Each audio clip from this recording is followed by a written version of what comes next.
Bonjour à tous, bienvenue dans une autre tranche de vie de Art Floral Pro. Joanne Martel, artisan floral. La question qu'on s'est posée nous aujourd'hui, c'est est-ce que c'est encore de mise ou c'est quétaine d'offrir des fleurs lorsqu'on est invité pour un bal de graduation? L'objectif derrière cette vidéo va être justement de regarder peut-être l'histoire qui est cachée à l'arrière de ce décorum-là qui avait peut-être plus il y a longtemps, et de voir comment aujourd'hui on peut se l'approprier et avoir des opportunités qui vont, selon moi, être plus créatives puis peuvent amener à un renouveau ou du moins, en tout cas, des belles opportunités. Pourquoi on offrait ça à l'époque? Il y avait beaucoup de décorum. Les gens ne sortaient pas sans s'habiller, ne serait-ce que pour aller au cinéma. On s'entend qu'aujourd'hui, on voit un petit peu de tout. Hein? On n'est pas en mou, mais pas loin des fois quand on veut sortir, peu importe l'occasion. À cette époque-là, effectivement, il y avait un décorum au niveau de l'habillement et le fait d'aller chercher des fleurs pour la personne qui nous avait choisi ou qu'on avait invité était aussi une marque d'un passage, parce qu'on s'entend qu'un bal de graduation, c'est un passage, c'est une étape importante dans une vie.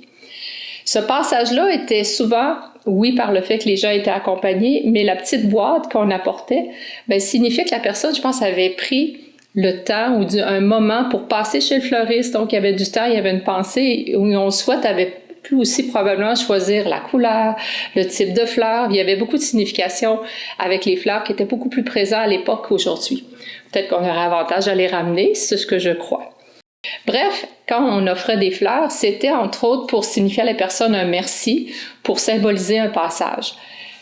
Vous allez dire que j'ai peut-être plus l'âge pour parler de bal de graduation personnellement, puis je vous dirais que non, au contraire, je vais vous inviter à aller voir la vidéo que j'ai faite en entrevue avec Martin Latulippe, où entre autres on parle qu'on est des éternels étudiants. Alors je peux vous dire peut-être que j'ai passé une belle étape dans les derniers jours, les dernières semaines. Puis en même temps, on voulait démontrer avec des idées un peu différentes où on peut en arriver aujourd'hui en partant de ce principe-là du corsage de la boutonnière, mais qu'on peut faire un wow d'une autre manière.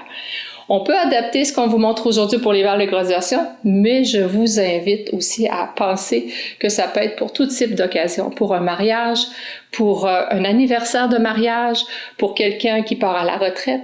Ce que j'aime du corsage ou de la boutonnière, c'est que ça distingue quand on cherche quelqu'un à travers une foule, que l'on la connaisse, c'est plus facile. Si on ne la connaît pas, mais on a été invité, mais on sait que la personne qui a été décorée ou qui a quelque chose sur elle va faire en sorte qu'elle va se démarquer des autres.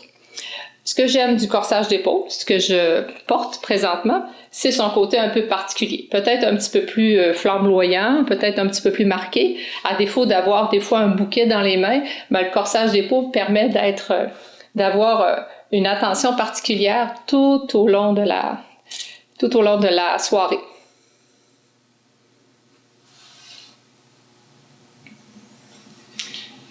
Petite tournée.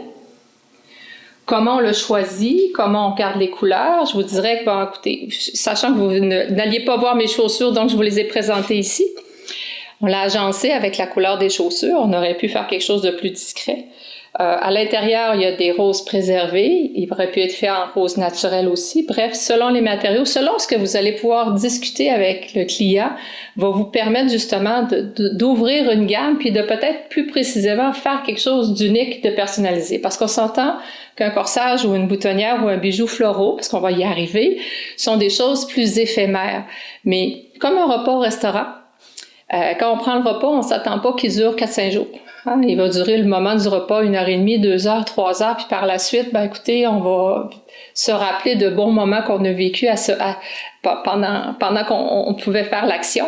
C'est un peu la même chose avec les corsages et boutonnières. Alors, c'est important soit de le dire au client ou soit de le poser la question. Combien de temps vous voulez que l'événement va durer? Est-ce que les gens prennent des photos le matin puis qu'il faut que ça soit beau jusqu'à minuit? Est-ce qu'au contraire, c'est quelque chose qu'on offre pour dire qu'on l'a offert avec toute l'émotion qui va avec puis que par la suite, c'est plus ou moins important la durée? Bref, comme vous pouvez voir, c'est assez large. Le positionnement que l'on peut faire avec ça, mais je pense que c'est important et c'est ce qui fait une différence qu'on va aller chez un fleuriste pour sélectionner ce genre de choses-là et non pas l'acheter dans une autre boutique où on n'a qu'à choisir la couleur et partir avec. Il y a un petit attachement, il y a une précaution, il y a une attention qui est beaucoup plus présente et importante. Alors, pour vous montrer, je vais enlever celui-ci. Alors, tout était dans un bloc. Idéalement, on le fixe avec 2 épingles, mais vous présumez que toute seule, c'était peut-être un petit peu plus difficile pour moi de le faire. Donc, là, je vous le mets là-dessus.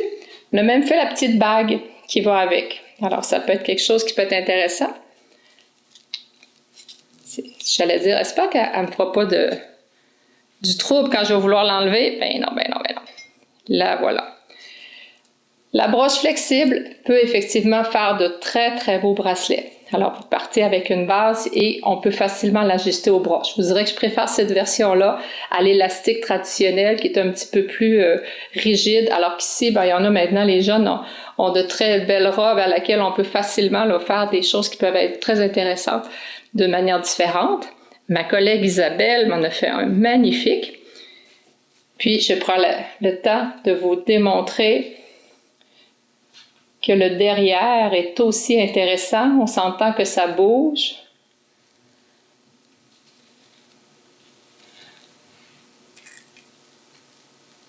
Alors, si je le positionne de ce côté-ci, cette fois-là, vous avez les petites broches à nouveau qui servent à venir le fixer. Donc, je vais le faire très sommairement parce que j'ai autre chose à vous montrer. Et à nouveau, vient d'une façon assez intéressante. Puis, on voit que le petit côté, on peut avoir le truc très, très ici comme on voyait à l'époque, mais je pense qu'aujourd'hui, là, on est beaucoup plus ouvert dans nos vies. Bon, on pourrait se permettre d'avoir des montages qui sont un peu dans la même lignée, alors des choses qui sont beaucoup plus longues, avec des petits rappels, les détails. Dans ce genre de choses, c'est les détails qui font toute la différence, qui font le métier de fleuriste. Alors, je l'enlève pour vous montrer l'autre. Si j'enlève le boucle d'oreille ici. Alors, rapidement, amble 1, amble 2, et une très très belle pièce. Oups.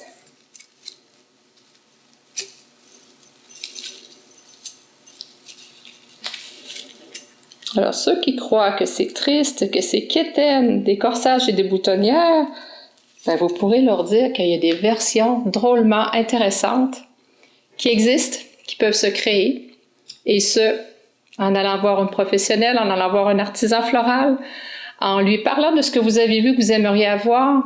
Je pense que ça peut allumer de belles opportunités, de belles façons de travailler avec des matériaux différents, qui vont très bien compléter puis qui vont faire de vous la reine de la soirée. Sur ce, je vous invite, comme toujours, à nous indiquer de quelle manière cette vidéo-là vous parle. Donc, est-ce qu'effectivement vous connaissiez ce genre de corsage et de boutonnière qui peuvent servir à de multiples occasions? Si oui, faites-nous le savoir. Avez-vous des suggestions, des commentaires sur des choses que vous aimeriez qu'on vous propose? Puis, en attendant, on vous souhaite un agréable moment. Alors moi, je vais aller, j'attends juste mon verre de champagne. Là, on m'a dit que si je faisais bien ça, que j'allais en avoir un. Alors, je souhaite bien de tout cœur l'avoir mérité. Je vous embrasse.